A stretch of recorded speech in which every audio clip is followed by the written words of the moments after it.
السلام علیکم۔ اگر آپ ہمارے چینل پر نئے ہیں تو چینل کو سبسکرائب کریں اور بیل آئیکن کو دبانا مت بھولیے گا۔ تو چلتے ہیں آج کی ویڈیو کی طرف۔ بادشاہ کا چور۔ بہت پہلے جب ہر جگہ بادشاہ ہی حکومت کیا کرتے تھے، ایک مرتبہ ایک بادشاہ اپنے ایک ملازم سردار سے ناراض ہو گیا اور اسے دربار سے نکال دیا اور حکم دیا گیا کہ تم دن رات اپنے گھر میں پڑے رہو، نہ کہیں باہر جا سکتے ہو اور نہ ہی کہیں کام کر سکتے ہو۔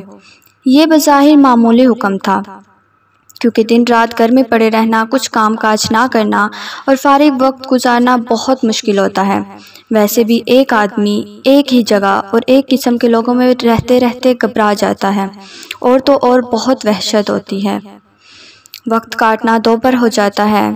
چنانچہ اس کے ساتھ بھی ایسا ہی ہوا۔ وہ سارا دن پڑا رہتا اور کوئی کام نہیں کر سکتا تھا۔ سردار بہت پریشان تھا، کیونکہ اس کے بچوں کے پیٹ بھرنے کا سوال تھا۔ جب وہ گھر سے باہر قدم نہیں نکالے گا تو بیوی بچوں کو کھلائے گا کہاں سے؟ اتفاق سے کچھ دنوں کے بعد بادشاہ، وزیر اور شہزادے بلائے گئے۔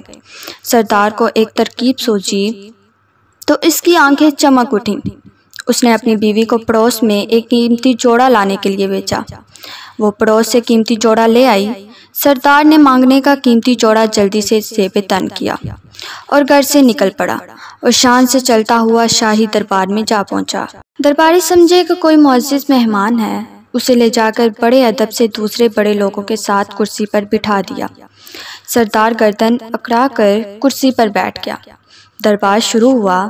جشن کی تمام رسمیں ادا کی گئیں اور اس کے بعد دسترخوان پر اعلیٰ قسم کے کھانے رکھے گئے۔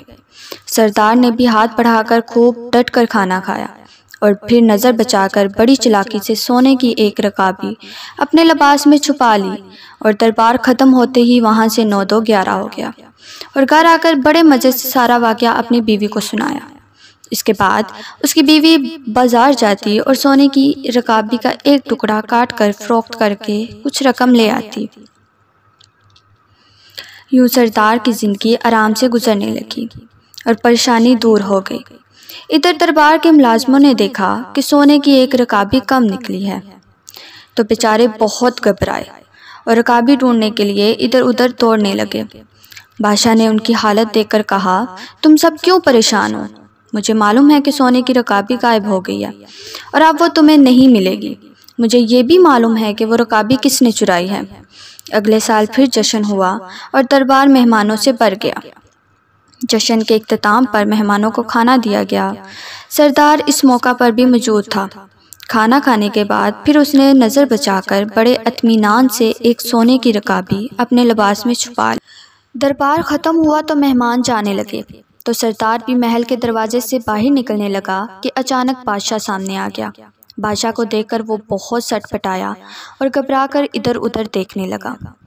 بادشاہ نے ہاتھ بڑھا کر اس کا ہاتھ پکڑا اور کہا کہ پچھلے سال کی رکابی ختم ہو گئی ہے، جو پھر ایک اور رکابی لے جانا چاہتے ہو؟ یہ سنتے ہی سردار کے ہوش اڑ گئے اور خوف کے مارے کانپنے لگا۔ آخرکار بادشاہ کے قدموں پر گر پڑا اور کہنے لگا، حضور کے حکم کی تعمیل میں مجھے میرے گھر میں بند کر دیا گیا تھا۔ کئی مہینوں تک پریشان اور تنگ دست رہا، آخر مجبور ہو کر یہ نازیبا حرکت کی۔ حضور مجھے معاف کر دیں۔ بادشاہ کچھ دیر سوچتا رہا، پھر کہنے لگا کہ اچھا، ہم نے تمہیں معاف کیا اور تمہاری ملازمت بھی بحال کر دی۔ غلطی ہماری ہی تھی، ہم نے حکم ہی ایسا دیا تھا کہ آدمی بھوک اور تنگ دستی سے مجبور ہو کر چوری کرنے پر آمادہ ہو جاتا ہے۔ ہم تمہیں گھر میں قید نہ کرواتے تو شاید تم ایسی حرکت کبھی نہ کرتے۔ جاؤ، اب ایسی حرکت نہ کرنا۔ چوری بہرحال بری حرکت ہے۔ بادشاہ اور سردار دونوں نے غلطی کی تھی۔ دونوں نے اپنی اپنی غلطی تسلیم کر لی اور ایک دوسرے کو آئندہ کے لیے عبرت حاصل ہو گئی۔ کہتے ہیں کہ پھر سردار نے کبھی چوری نہ کی اور نہ بادشاہ نے بھی کبھی کسی کو ایسی سزا دی۔ اس چینل کو گرو کرنے میں ہماری مدد کریں، اور اگر آپ اس چینل پر نئے ہیں تو چینل کو سبسکرائب کریں۔ ملتے ہیں ایک اور نئی ویڈیو کے ساتھ، تب تک کے لیے خدا حافظ۔ Thanks for watching.